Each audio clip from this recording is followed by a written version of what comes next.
Hey everybody, photo sharing discussion number 248. Yeah, what is this? September 16th, 2018. In the middle of September here, dealing with, tropical storm. Once hurricane, now tropical storm Florence is wreaking havoc along the North Carolina, South Carolina coastline. Thoughts go out to everybody there because they are dealing with a lot of water. Not so much wind, but just tons of rain, flooding. As it seems like the case a lot of times with these big storms, it's not necessarily the initial impact; it's the aftermath that is the worst. So lots and lots of flooding. There'll be lots of damage from that, I'm sure. We didn't get any here. I mean, we're a couple hundred miles east from the coast, and we have the mountains in between us. So all we got was a little bit of drizzle today, but nothing at all. I guess the storm's going to move up north towards Pittsburgh, the Ohio Valley, West Virginia, that type of thing, and dump a bunch of rain up there. So we're dealing with that now. We're in the, I guess, second week of NFL football, college football, third or fourth week. Had the old alumni, or the old school Colorado State, played Wes's hometown college team, Florida, yesterday, and we only lost by 5 touchdowns and a field goal. So we did pretty good against Florida. Was it 48-10? I think the final score was. So, oh well, it's going to be a rough year for CSU fans. It's going to be a lot of disappointment this year. They're never a top. I guess they were top 25 team once or twice, but they did pretty good last year. I don't think this year. I think is going to be a little bit of a challenge. They've got some problems to overcome, but yeah, it's football. I like to see them win, but win or lose, it really has no effect on my life. So I'll watch the games, but I don't get too bent out of shape about it one way or the other. But I hope everybody else is having a good week here as we head into the second half of September. Temperatures are starting to break, so we're going to be getting into into fall here in the next few weeks. We're having some leaves fall from the trees out there, but not fall leaves. I think just leaves falling from the dry summer. But yeah, it's getting there. It's getting there. So looking forward to fall. Fall is usually the best season around here, and it is for a lot of the country. Fall is usually a pretty good time of year. Not so hot, but not cold like winter. Except for you, Dennis. I'm sure it just gets dark and cold and rainy here in a couple months. Yeah, it's not raining, and it's not too cold, actually, Mark. Okay, good. But it is dark. Yeah. Well, yeah. It's now midnight there, I guess, right? Yeah, or 11. Yeah. So, how you doing? Yeah, fine. You? Good week. Nothing photographic really this week. Spent a lot of busy week work-wise, but I did just a couple hours ago block off some time in the darkroom for next Saturday morning. So we'll see what happens. We'll see what develops, I guess. That's the word. So yeah, so I'm gonna go in there with my box of 8 by 10 paper and try to do a few prints, see what happens. We'll see how much I remember and how good my notes were from the darkroom class. So that sounds good. Yeah. I set aside almost, I think 4 hours is what I scheduled from like 8 to 11, or no, 3 hours from 8 to 11. Right. That's time will soon go. Yeah, I'm sure it will. But my goal is just to get a couple of prints made and see what they look like. I mean, I'm more concerned about the just getting the steps down more than anything. Yeah, I've been in the dark room this week. Good. Yeah. Get through get some of that stuff, all that film developed that you've been hanging on to. Yeah, I developed some which I took last year sometime. Okay, good. And one was Adox. That's real. Oh, okay. Is that one of the ones you posted here? Yeah. One was in HC110 and one was in Adox. Okay. All right. Oh, there it is. The bike. Yep. Yeah, I used Silvermax to develop that, and the other one was HC110. Oh, okay. Cool. But, and also I took some of the Positive. Oh, okay. I've had them sitting in the holders for months. Mm-hmm. Yeah, I developed them up, and one was completely black. Okay. So Obviously, didn't get that time right. yeah. Yeah, but the other one wasn't too bad actually. You know, it's yeah. The only problem is it's fibre paper, Okay. and it's a real pig to keep flat. Yeah, I've got a glazing machine and a heater. Okay. So yeah, I put it in a heater, but even when it came off the plate, it was still rippled down the sides and. Yeah. So I imagine that's a challenge to keep it flat in the holder too.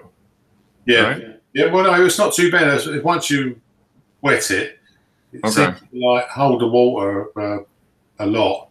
Okay. Because the resin coated stuff, I put them in the heater. Doesn't make any difference. Mm-hmm. Okay. They don't dry very well. I stopped doing it. I just put them in a rack and let them dry naturally. Okay. All right. Yeah, that's what I'm gonna have to. We have a heater at the studio, and every one I've seen people doing resin paper is it just curls up. Yeah, oh yeah, but not as bad as the fibre. The fibre seems to be a real. I remember I used to put them under a book overnight, try and flatten them down. Mm-hmm. Yeah, the guy that taught the class, he said, yeah, if you do fiber, he says because it takes so long to dry and you don't want to rush it. He says you're better off just getting some screen and laying them on screen and just letting them dry that way. He says if you put them in the heater, yeah, they're gonna curl up. And he's right, they do. So he says you're better off just mounting them between two sheets of nylon screen or something, and letting them sit until they dry. Put them in the bathtub or whatever, and let them sit until they dry. They need a lot of washing as well. Fiber. Yeah, like what, half an hour at least, something like that. Yeah. I've never really done it that long, and I've never really had any stains on them. So. Okay. Yeah, the guy recommended at least 10 minutes for resin, and he thought a half hour at least for fiber. Yeah. But I've seen 5 minutes on resin and like 15 to 20 minutes or so on fiber. That's what I've seen online, it seems like. So. Yeah, resin is much more. The variable contrast papers are much easier to use. Mm-hmm.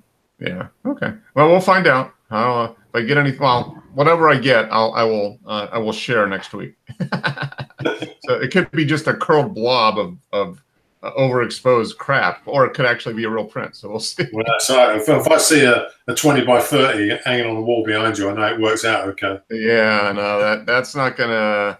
My goal is if I can get good at it to do something like that next year. Next spring. And do that, but yeah, I'm not going to invest the money in that until I feel pretty confident about my ability to get consistent results in the darkroom. So yeah, definitely a better sense of achievement though when it does work out well. Yeah, I'll be happy if I get anything on an 8x10. That's kind of the comment I was making the first time I developed my own film. I was like, I'll just be happy if I get an image, So yeah. I'll be happy if I get a print that is legible, that you can read. So or see all the processes to go through, loading the film in the holders, to taking them out again, developing them, in the dark room. There's so many things that can go wrong. Yeah, there are so many steps, and I don't know. I've got one box of paper, and I've committed to however many sheets it takes in the 3 hours to get something. So who knows? Yeah. When you say you got a box, is it 100 box or 25? No, it's a 25. So. Okay. It's basically just a little less than $1 a sheet. So you should have picked up some 7x5 stuff just to play with. Yeah, the 8x10. I looked at the 8x10 was pretty inexpensive. It was $21, I think, or $21.50 for a box of 25. So it wasn't too bad. Because it's silver gelatin, and you're looking at it's actually double the price of colour paper now. Mm, Whereas it yeah. used to be the other way around when I was a youngster. Yeah, yeah, it's switched around. So yeah, we'll see what happens next Saturday. I've set aside a few hours to go down and see what I can get. I've got a couple negatives I want to print. I think one of them is going to be the that covered bridge I took last year, and the maybe the lighthouse or that grave marker that I did last year. So I got a couple good ones with some nice contrast and that type of pretty, well. pretty cool range. You can wear your badge with pride that it says, "I'm a real photographer." Like, Yeah. Develop your own films and print your own photographs. Mm-hmm. Yeah, that's been the missing piece of the puzzle for the last 6 years is actually printing them in the darkroom. So we'll see what happens. Well, even if you've never done it again, you say you've done it. Yeah, that's right. No, my guess is if I get any kind of result that's halfway decent, I'll probably be hooked. It's not like I'll be done every week, but I will definitely do that because I'm going through take all the trouble to make the photograph, especially with the large format camera. Yeah, you can't really hurt you're not going to hurt the negative. You can make it'll just cost you money for paper. So you're not going to hurt anything. So you might as well try it. And if you get something good out of it, then it's kind of it's photography again. I mean, it's really photography. It's another whole other set of photography, really. Yeah, using a 4x5 negative is superb. When you're only going to print up a 10x8, it's virtually a 1-to-1, isn't it? So, yeah. That's the only thing that's bad about it. Now I do have some medium format. I might try that, but I'm going to start off with the 4x5 because that's one of my intentions on getting that camera was to make some good images and eventually print them. So, and don't forget, Mark, your 4x5 negative is nearly 16 times the resolution of a 35mm. Mm-hmm. Yeah. Yeah. So yeah, really, the 16x20 wouldn't even really be doing it justice. No, exactly. Yeah. That's still what four times bigger. So that'll be pretty good size. Yeah. Printing a 10x8 off a 35mm negative, you've blown it up 10 times. Yeah. Well, the guy that was when I was down there scanning a couple weeks ago, he was in the darkroom doing some 35mm, and he was getting some good results. But he'd gone through. He's new to it as well, but he'd spent the last 2 or 3 weeks. He'd get in there at like 6 in the morning and stay until noon. So I mean, he went through, I think 4 or 5 boxes of paper. I mean, so yeah, he was really he got slightly obsessed with it and trying to get. Yeah, he's become a ninja. yeah, but it's he's got a little more time to devote to it, I guess, which is fine. But he's to the point now where he's getting some pretty consistent results. So he's pretty. Yeah, well, I mean, we all started off with 35mm cameras in the past, developing our own film. Mm-hmm. I think now, once we've used medium format and large format, you're quite disappointed with the results of a 35mm. Yeah. There's you can still. I mean, the 35mm is nice because it's compact and it's easy and it's. But yeah, I mean, even just going up to a medium format is a huge difference in just and of course the science, the depth of field. It's. Yeah, I mean, you can't do it with a 35mm. It is a big difference, and another step then again up to the 4x5. But film is film, so if it's fun just to use film and kind of keep it alive and develop it and have fun with it. So, and film a photograph from film, it just looks so different from a digital photograph. Mm-hmm. It does. It really does. Yeah, I mean, you can definitely tell, and for some people like it. I think a lot of people like it. There's some that don't. They prefer the digital. But there must be a reason why your digital program from your digital camera allows you to simulate the grain of film. Mm-hmm. So they must still want the grain. Yeah. Well, the new was it the Fuji T3, right? Wes has the. Fuji's done pretty good with film emulations. So that's been one of the features they've kind of pushed on their cameras. So Yeah, they keep killing off their films, but they make more film emulations in their cameras. Yeah, which is kind of weird. Yeah, they do. They reduce their the stable of film stock down to not a whole lot, really. Yeah, but some film manufacturers are reintroducing the films. There's a market for it. Yeah, yeah, and you know, Fuji and might add a few more at some point, but yeah, they have cut back a little bit. So, I know what I was going to tell you, Mark. But Simi's been really busy, right? Because on the web I found a camera called the Large Sense LS911. Okay. Yeah, it's a large format digital camera. And so what's it called? Large Sense? Yeah, it's called Large Sense LS911. Okay, let's find this. LS. Oh, there it is. And let me guess what the price is. Oh, I know. $8,000. How much? Oh, it's an 8x10. Oh, $240,000. Yeah. Let's see. I think they do 4x5. I think it's about 106,000. How many megapixels is that? Let's see this. All right, so this is the one you're looking at, Dennis? Yeah. 8x10. Okay, this is petapixel. 8x10 large format single shot. Wow. So is the sensor actually an 8x10? Simi has got to buy this and do his wonderful locations. Wow. It features a 9x11 monochrome, so it's black and white with a 75 micron pixel size. Base ISO 2100. We tend to refer to it as an 8x10, but okay, that's just okay. So it's actually larger than an 8x10. Oh my gosh.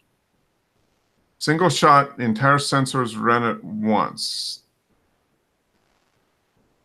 Okay, so it's all well and good, but oh, look at that. I love that comparison there. iPhone X. This is the area. Yeah. Yeah, the dot in the middle. 103 square inches. Wow. Yeah. Okay, it only produces 12 megapixel photos. Yeah. But a large sensor gives a 3D also big pixels. 900 gigabyte. There's an integrated system for creating color by using color filters. Any large format lens can be used. Okay, so it's a digital back, basically. Yeah. Okay, so this is all great. Looks, I'm in now. I'll buy one. Yeah. Well, I've been searching eBay, but there wasn't any. Yeah. Connect to an external shutter.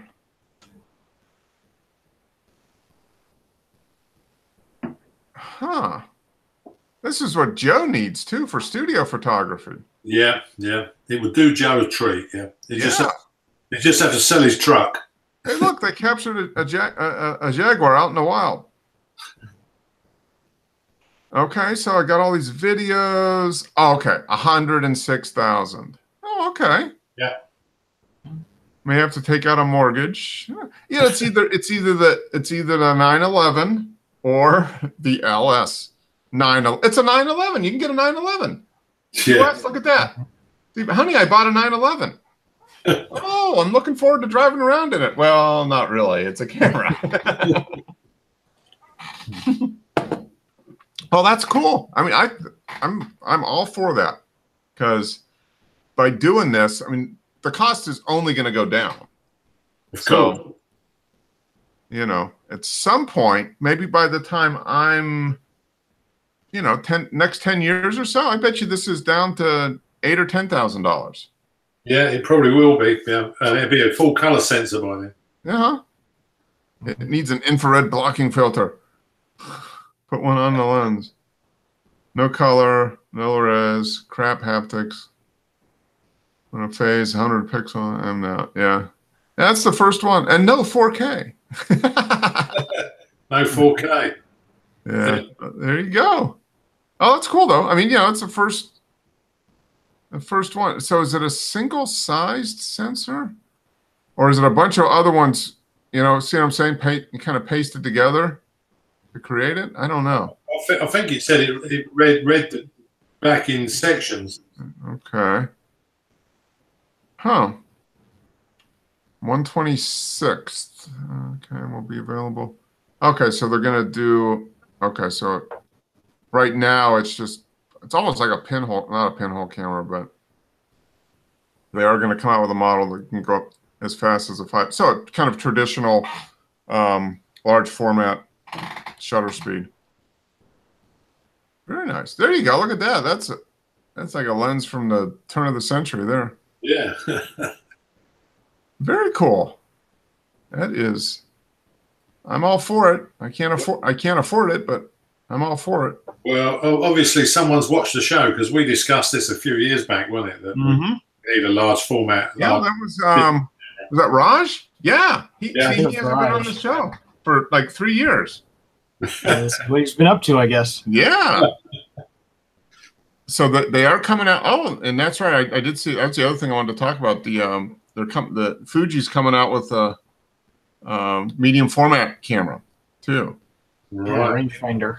Yeah, that. Now that's totally today by officially revealing the development 51 megapixel medium format mirrorless. Now this is something I could get on board with. Yeah.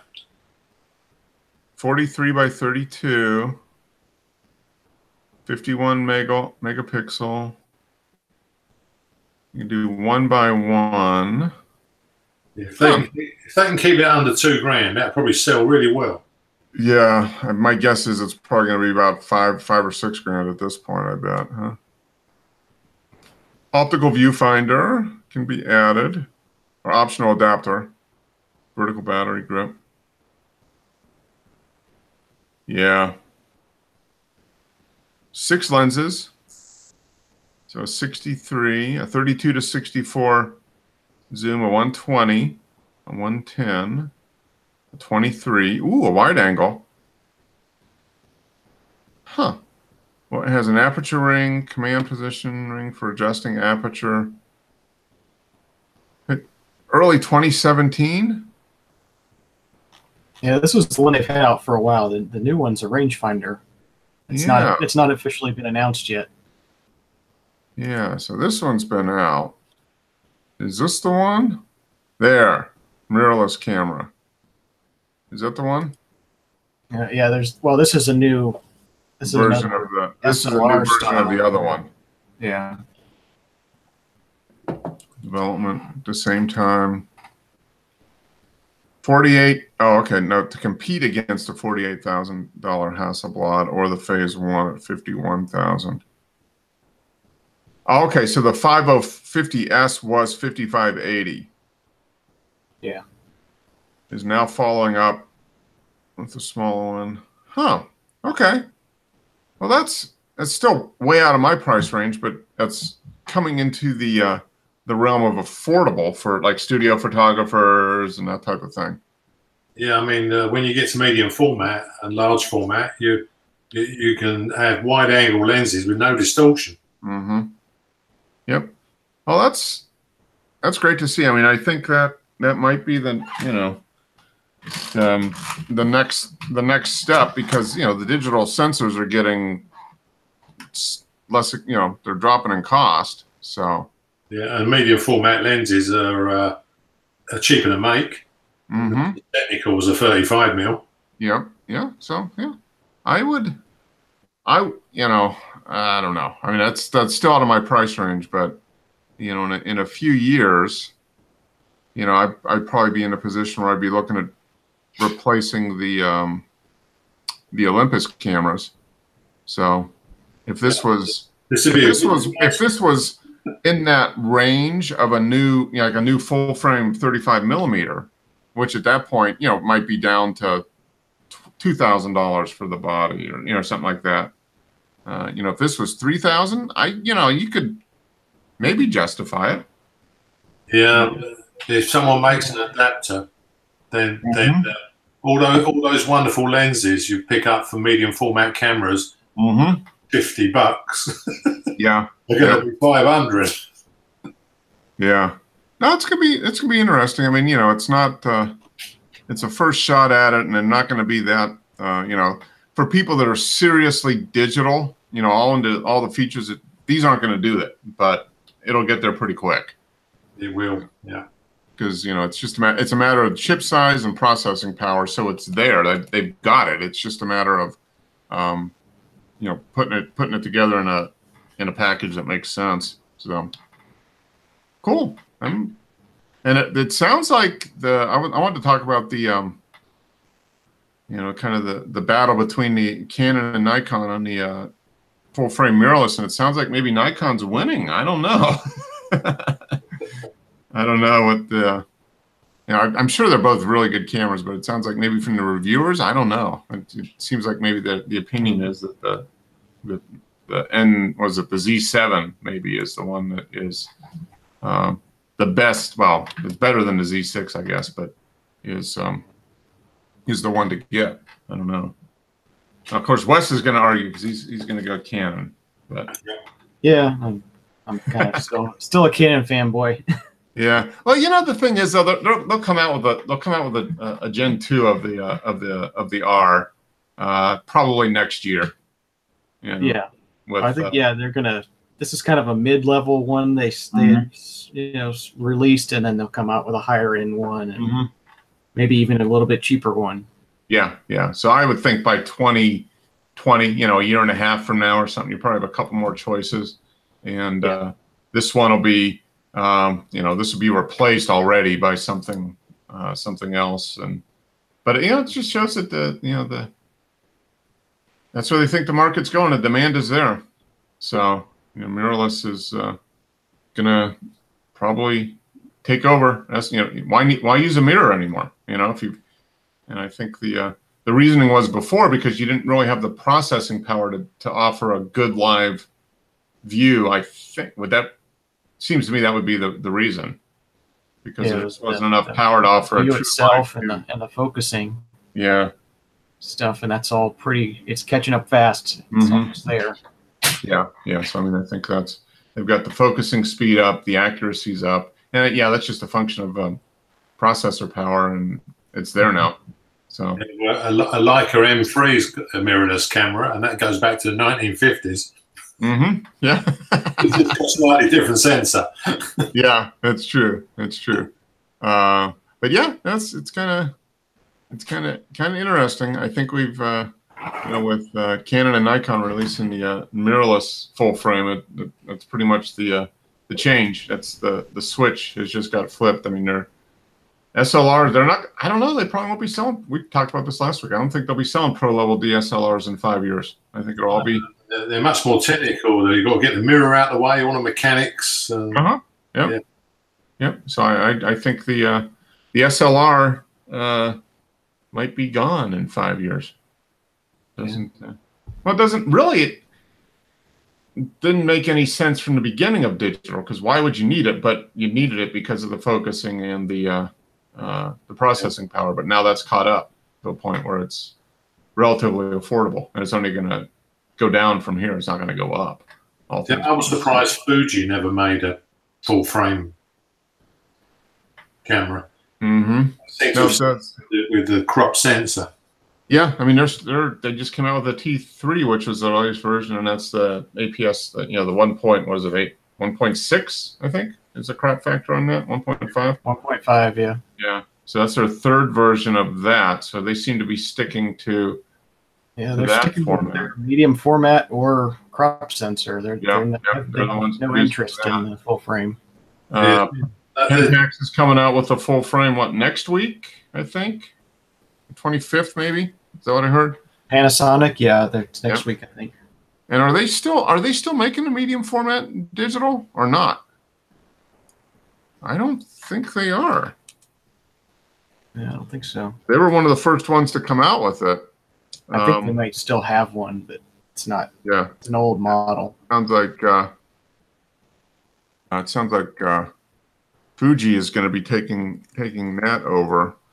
Let's see how to spell. So yeah, it's kind of interesting. and maybe by the time they get the large format sensors down to a reasonable, price, I'll just keep using my 4x5 film. Yeah, how things have changed, Mark. You won't be handing down any of these digital cameras to your grandchildren. Yeah, that's true. I'll be able to. If I had grandchildren, I'd be able to hand them the Chamonix. Exactly, yeah. And it would still be exactly the same as when it was made. It would still work. So Yeah, here it is. The Pentax 645D is selling for $3,100 for the body. Yeah, 40 megapixel. That's the one that Frank got, right? Yeah, the earlier version of that. Yeah, yeah. So it's down to $3,100, and a few years ago it was $6,000 or so. Yeah. But I don't think I haven't seen anything about them releasing a new update to that or anything. So it seems to be the way every time Sony brings out a new Mark 1, 2, or 3, then the previous ones are half price. Yeah. Yep. They just take a pill, is what we say. Take a pill and wait a while. Yeah. The camera takes a pill. It's gonna be interesting to see what the sales numbers are for these three mirrorless cameras here. Between now and the end of the year. Through the holiday season. It'd be interesting to see how many they actually sell, because that'll give a pretty good indication if we're gonna maybe how fast we're gonna see updated versions and tweaked versions. Yeah. It must be strange for these companies to bring out the mirrorless cameras, because most of their customers are going to be the ones who bought the SLRs. Mm-hmm. Yeah, so the SLR sales are going to drop immediately. So they'll shoot themselves in the foot. Yeah, well, I saw is Nikon, they're coming out. No, that was their new 6. That was last year, I guess. They came out with a new, is it the 6D or whatever? That was last year, yeah. With articulating, yeah. So I don't know. It's gonna be interesting to see if they come out with new SLRs. I'm sure they might. Maybe they'll come out with one more round of them, but then it would seem like they're just gonna switch to mirrorless at some point. Yeah, I thought the Fuji camera had a good focusing system. They were using an electronic rangefinder. Oh, okay. So it's not this one, Wes. It's the other one, right? Yeah, it was an APS-C camera, I think. But yeah, the new T3 or whatever has like a electronic microprism or whatever. Yeah. Okay. There's two focusing systems on the camera, I think. Huh. Yeah. Okay. Yeah, let's take a look at that. Because that's going to be, what's it going to be, a couple $1,000? 1,500, I think. 15? Okay. Yeah, so it has a 26 megapixel phase detection to entire frame. Weather resistant. So it's magnesium. Is it a magnesium body? Looks like. Mm-hmm. Okay. That's going to be interesting. And I guess the reviews on it are pretty good. Where is it? Where would be a good DP review? Okay, let's see. Usually do pretty good. DP review usually does pretty good stuff. 425. It has a hybrid autofocus system, so that must be what they're talking about. 10-bit video. It has dual slots. The other two cameras only have single slots, so that's a big muck up, right? Everybody's worried about single slots versus two slots. I don't know. Let's see. What does he say? First impressions. Yeah, that's going to be interesting. Oh, so at $1,500. Yeah, that'd be interesting to see how much of this steals from the full frame end of things, because they've been doing these APS-C sized mirrorless for what, 4 or 5 years, probably. 6 years, I think. Came out in 2012. Okay. Yeah. So I mean, they've been doing it for a while, so they know what's going on with it. And it's not a fully articulating though; it's just a regular. Didn't you have a Fuji camera, Wes? Yeah, I've still got it. I've got a, what is it? E something, E1 or something? XE1, that's it. Okay. I think that's one of the earliest ones. Okay. So it uses algorithm rewriters rather than completely rewritten in difference rather than the unreliable contrast detection. It uses a phase detection. Huh. Much better at phase detection. Huh. It's a nice looking camera too. And they kind of got a retro feel to it. Yeah, they have pretty good ergonomics on those Fujis. Mm-hmm. Yep. And what is the price? $1,500. And then the lenses. Did they come out with new lenses on this? Yeah, they've always got new lenses coming up. That's one of the things. The Fuji lenses are pretty expensive. And do they have a non-OEM support? Is there good ones from like Sigma or Tamron or anything? Very little. There's some manual focus ones out of China that you can get. Okay. Yeah. Yeah, maybe that might be. Yeah, I do remember now that you mentioned it. Yeah, looking at the Fuji lenses, and they're almost more expensive than the Sony lenses. Yeah. They're excellent lenses, but there's no bargains to be had. Yeah. That's maybe that's I don't know. Maybe that's holding them back a little bit. Who knows? Mm-hmm. But well, it's definitely digital's been around for now 10 years really legitimately, but now we're getting into the full frame, large frame mirrorless now, which means that the SLR is probably going to be gone as we know it within a few years. Oh well. I guess maybe not good riddance, but it was good knowing you, but it doesn't work anymore. Mm-hmm. It's probably going to be the story. So, all right, well, I'll start saving my money for my 911. I'm going to tell honey, Pam, I'm getting a 911. Yeah. I don't know. I guess you could get like the 911 car. That's probably about right. It's probably about 100,000 for a Porsche 911. So pretty close. Yeah. Oh man. So what? Dennis developed some film and posted. Did you get any film or anything developed, Wes? Anything new? I didn't do any film. No. But Yeah. He took some images. He posted a few things. yeah, I posted a couple. Okay. Now, were you at the game last night? When the alma mater only lost by 5 touchdowns and a field goal to Florida.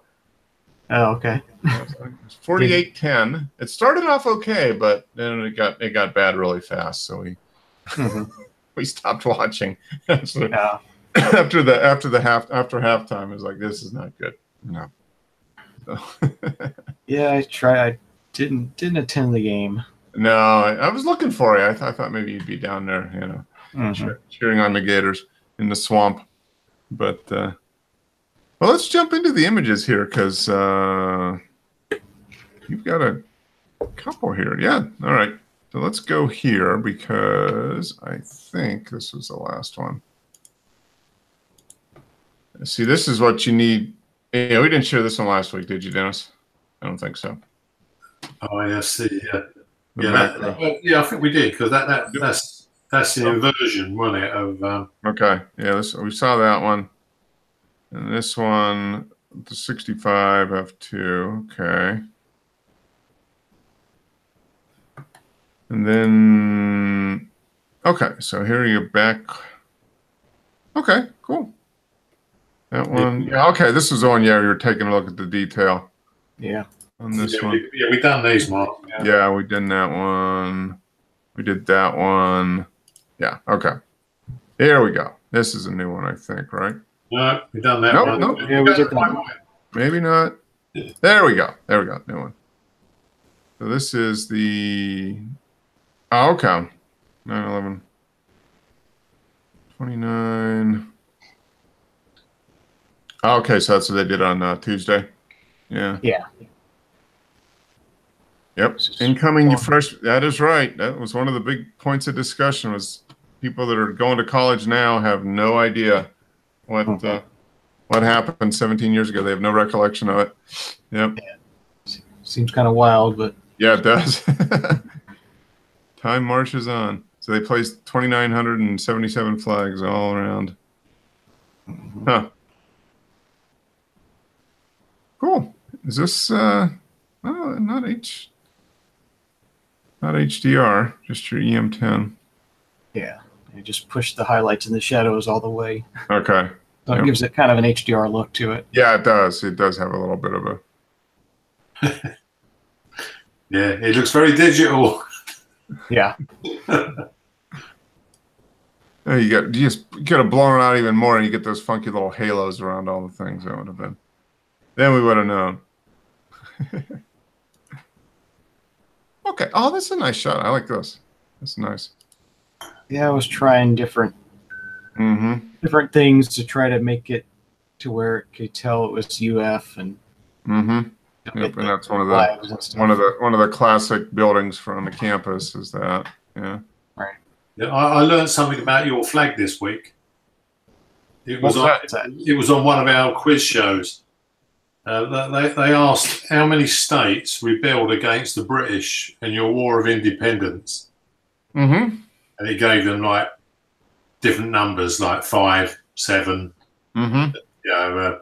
13. It gave all these numbers, and I didn't know the answer. Do you? The answer is there were 0 states. They're all colonies. They rebelled against the British in the War of Independence.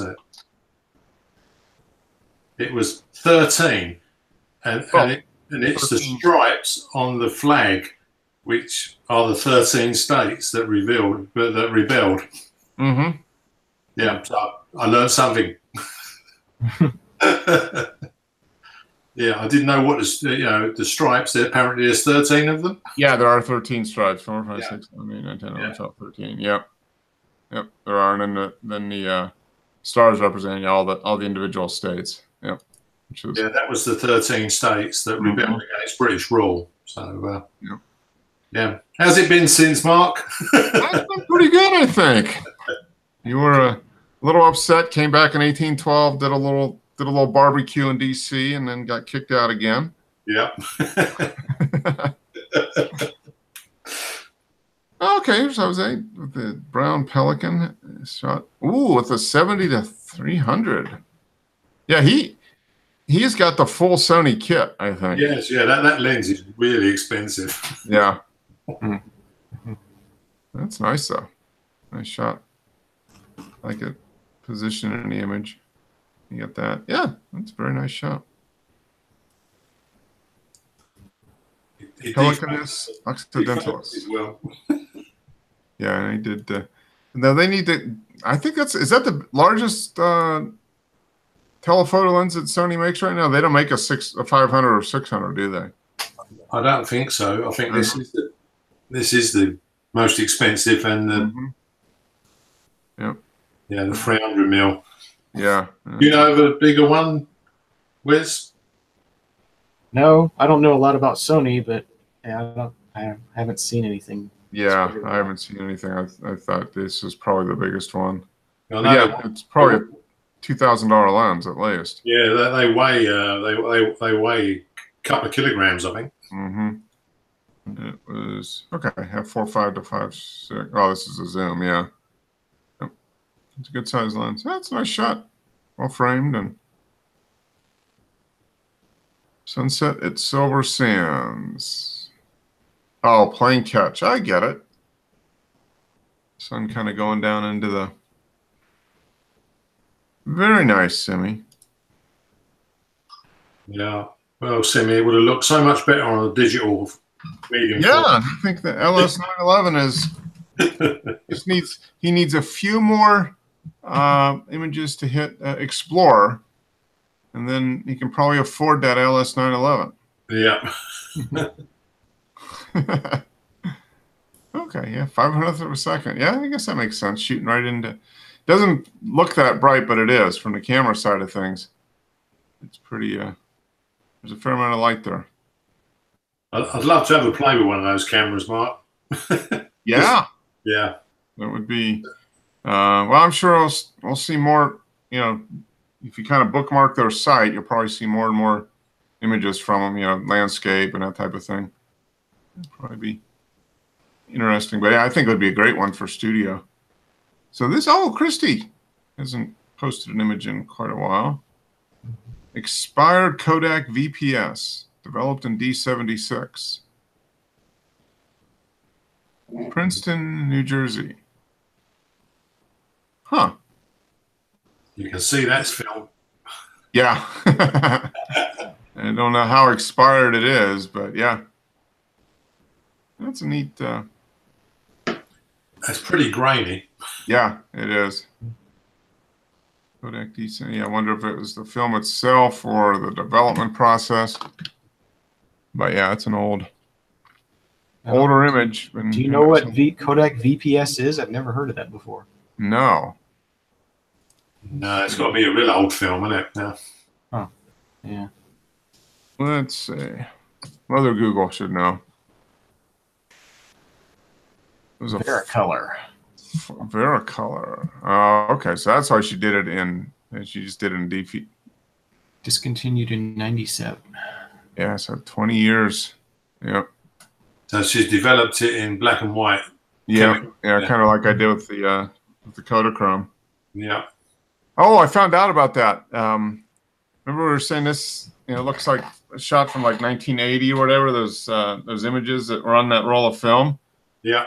Turns out that the guy isn't. My father thought the guy was older, but he's actually my age. So that was a picture of his girlfriend and sister back from like 1981 or 1982. So he's like, "Oh, it's so cool that you got images." He says, "I'm still in touch with them. I'll let them know." Yeah. It's kind of interesting. I sent him the images last week, and he was like, "Wow, this is great. I had no idea." Cool. Okay, here we go. Macro. Get the. Yeah, I was playing with it, and I thought I'd show you the setup. You see the amount of tilt on that front standard. Yeah.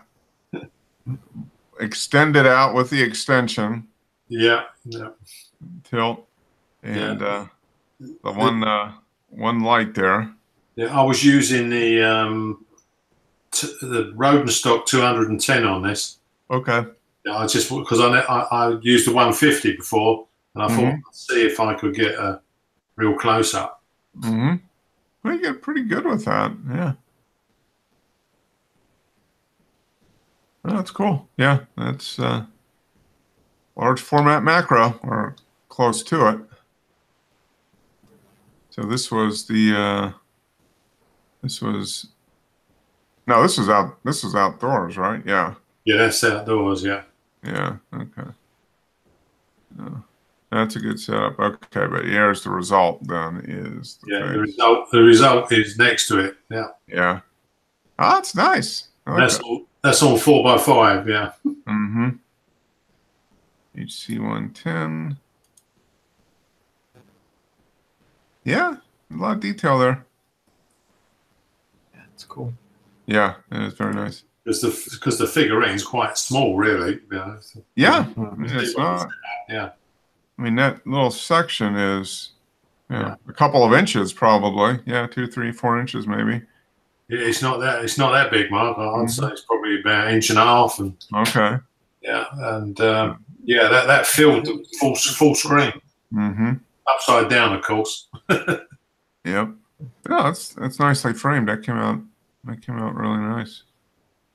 There you go. You can hire yourself out as a macro studio photographer, large format.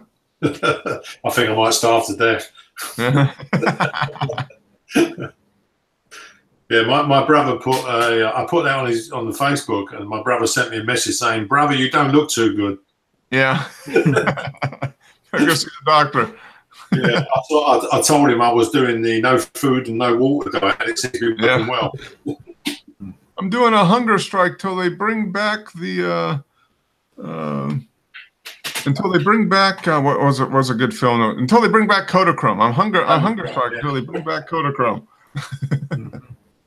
So okay, so this is the ADOX version. Yeah, this is the ADOX, and I developed this in the Silvermax. Okay. Yeah, and it's got quite a bit of detail in it. There's no doubt. Yeah, it's very. I mean, there's. You can see the welds, the pattern in the seat, the tires. The little buttons, the little knobs on the tire here. Yeah, the tires come out. That is very, It's really sharp. So you didn't do any sharpening or anything? And well, I sharpened it because I scanned it. It's obviously not as good as a negative. But yeah, I mean, there's a lot there. Yeah, the thing is, I can't print 4x5. I can only do 6x7 in my enlarger. So I'll probably do a contact print. Mm-hmm. See how good it really comes out, because that's 1-to-1 straight on the paper. Yep. Oh, so this was okay. This was, and the other one that you did last year, you developed that in HC 110. Is that right? Yeah. The other one was HC 110 because I've done them on different days. Yeah. Okay. Yeah, I thought, as this was ADOX, I used the ADOX Silvermax to develop it. Mm-hmm. But this is old film. This is one of those old boxes of film I got off of eBay. Okay. Well, it seems to work fine. Yeah. I think it's about 18 years out of date. Okay. It's still got a little bit of time. Yeah. Okay, so here we go. Another one. Yeah, this is done with a digital. Yeah, in digital.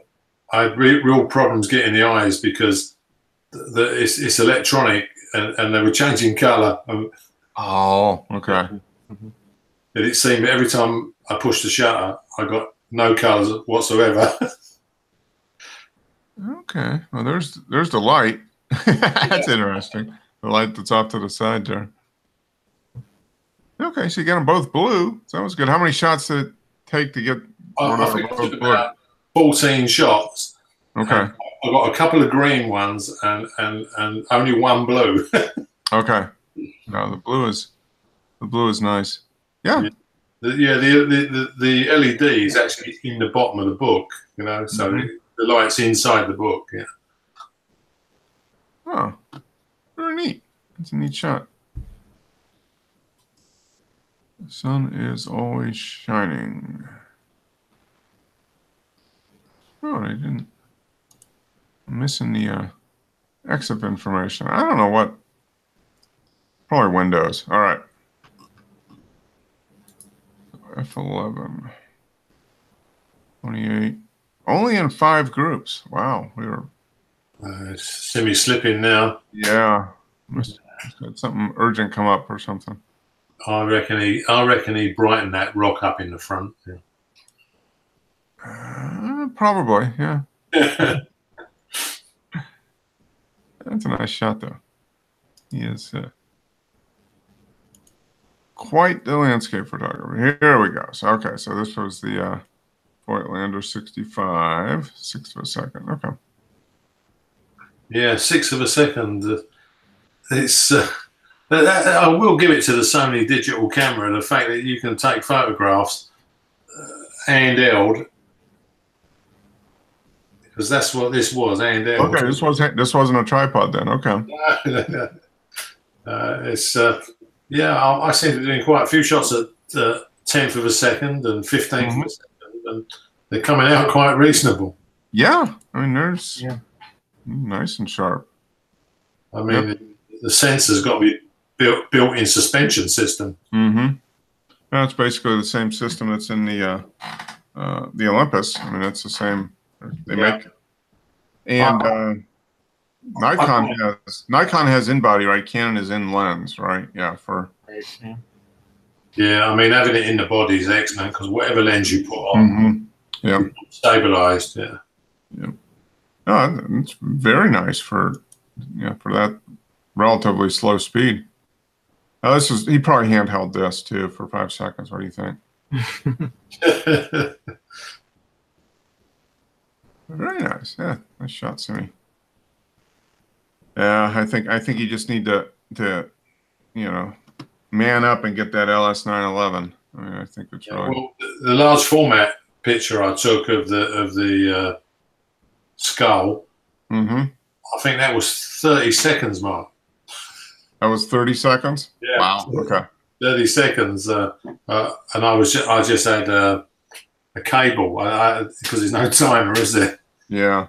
So basically, I put it on bulb and held it. Yeah. So did you account for? I'm assuming that's reciprocity and everything with the. Yeah. It says you should double it, basically. Mm-hmm. Yeah.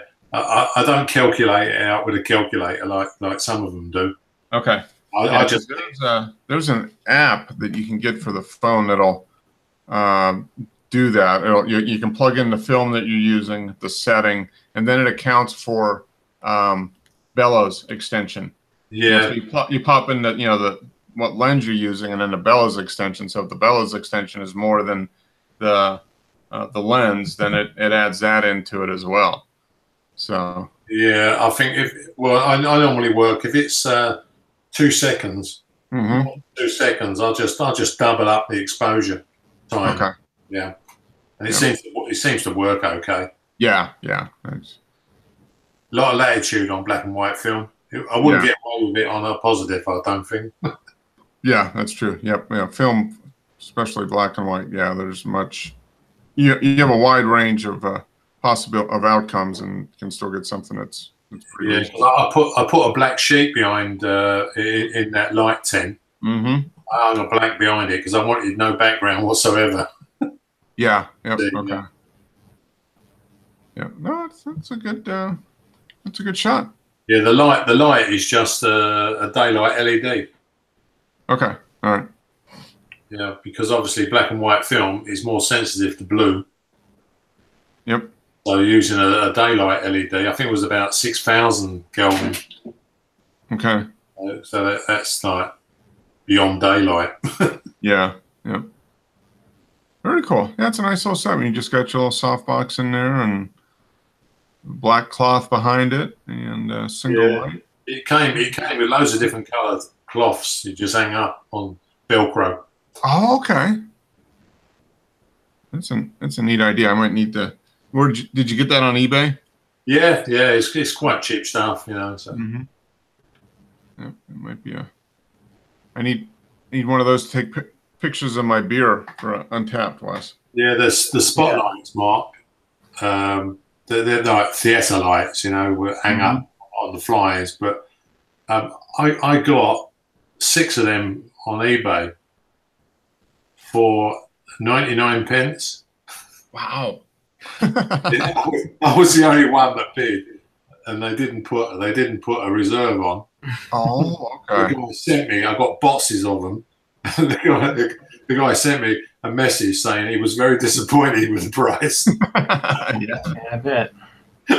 He was very disappointed. You were very happy. Yeah. That's right. Yeah. For basically $1. Yeah. Yeah. That's a pretty good deal. Take that deal anytime. Yeah, that's one thing I should get is a little soft box like that. I think that would be tabletop soft box. Yeah, they won a lot of money. I think it was only about £10. Yeah. Yeah, and it all folds up and zips into a black bag. Mm-hmm. Yep. Yeah, a little nylon bag. Yeah. Yep. No, that's kind of like your the little box you need for shooting stuff to post on eBay. Yeah, it's handy for that. Yep. I've got another one that's got a row of LED lights around the edge. Oh, okay. It has its own light source then. Yeah. Yeah, you can just plug it in on a USB. Mm-hmm. Okay. Yep.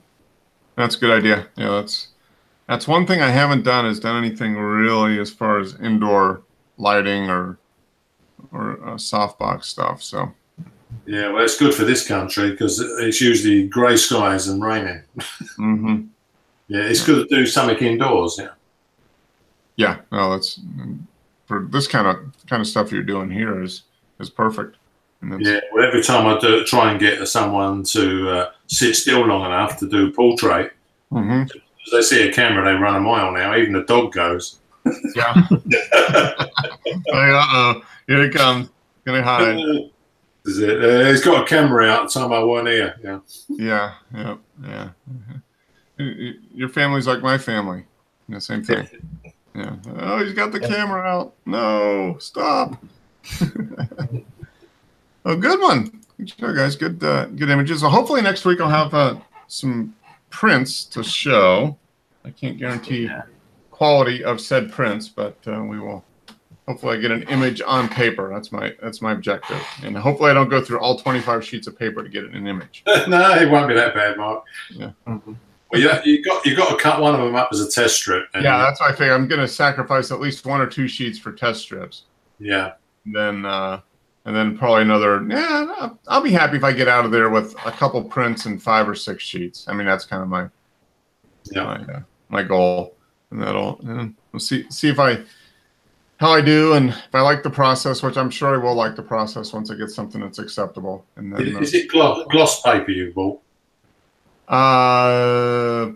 Pearl, I think. Oh, so that'd be okay for portraits. Yeah. Yep.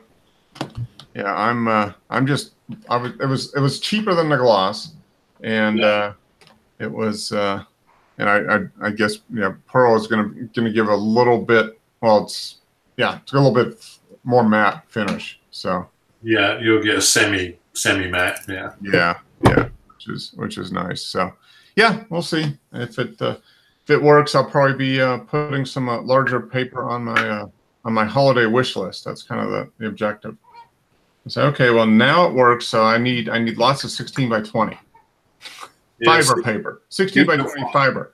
You'll find 16 by 20 fiber costs a fortune. Yeah. Well, it costs enough in the resin. I mean, it's pretty. I'd say it's double the price of resin. Yeah.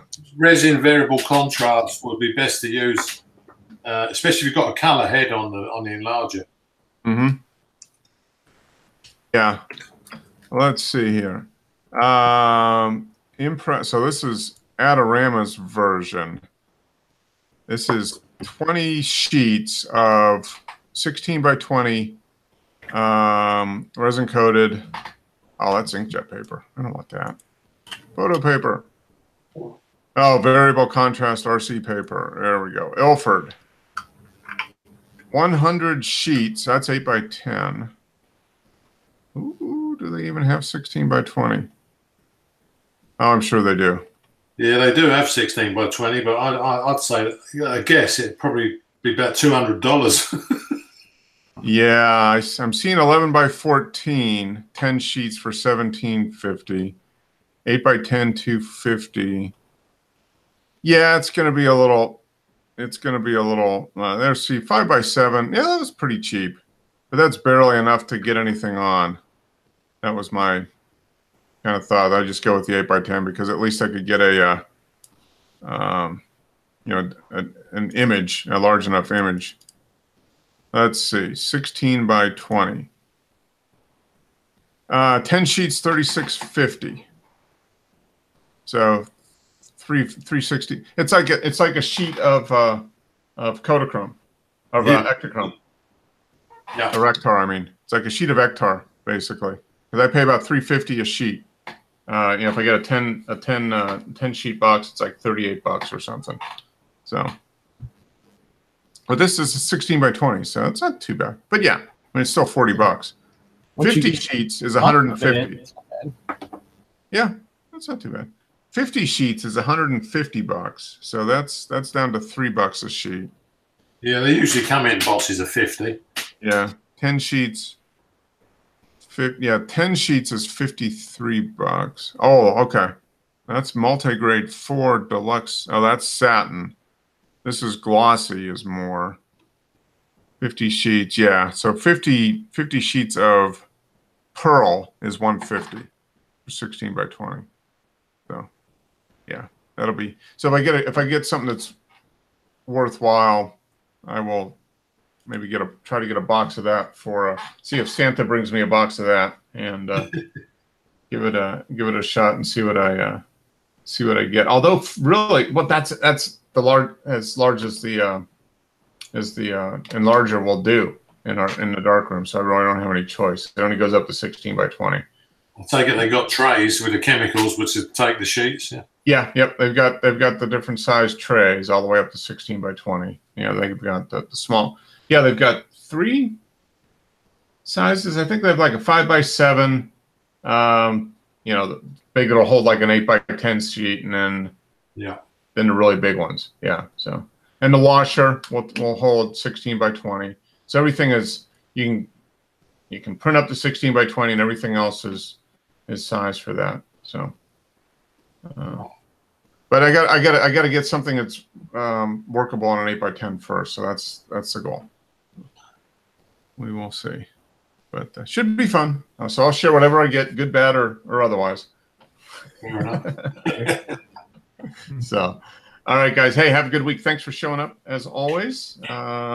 And I think we're good for the next 2 weeks. Yep. So next 2 weeks, and we won't have a show on the 7th of October. We gone, but yeah. So next 2 weeks we should be good. So hopefully see you guys next week. All right. Alrighty. Take care. See you, Wes. See you, Dennis. Cheers. Later.